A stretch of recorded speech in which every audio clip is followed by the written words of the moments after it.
এনসিপির মুখ্য সমন্বয়ক নাসিরুদ্দিন পাটোয়ারি কক্সবাজারের সমাবেশে বলেন, আগে নারায়ণগঞ্জে বিখ্যাত গডফাদার শামীম ওসমান ছিল, এখন শুনছি কক্সবাজারের নব্য গডফাদার শিলং থেকে এসেছে, ঘের দখল করছে, মানুষের জায়গা জমিন দখল করছে, চাঁদাবাজি করছে, আবার নাকি সে সংস্কার বোঝে না।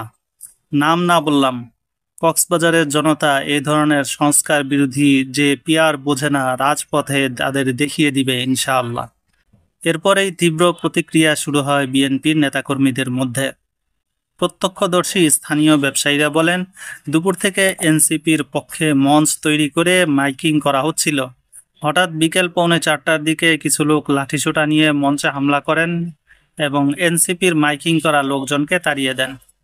এনসিপির নেতাকর্মীরা বলেন, আজ বিকেল 4:45টার দিকে ছাত্রদল ও বিএনপির নেতাকর্মীরা চকরিয়া জনতা শপিং সেন্টার চত্বরে বানানো ট্রাক মঞ্চটি ভেঙে ফেলেন। এ সময় সমাবেশের ব্যানার ছিঁড়ে ফেলেন ও ট্রাকের কাচ ভাঙচুর করেন। তাৎক্ষণিক সেনাবাহিনী সমাবেশস্থলে পৌঁছে হামলাকারীদের ধাওয়া দেয়।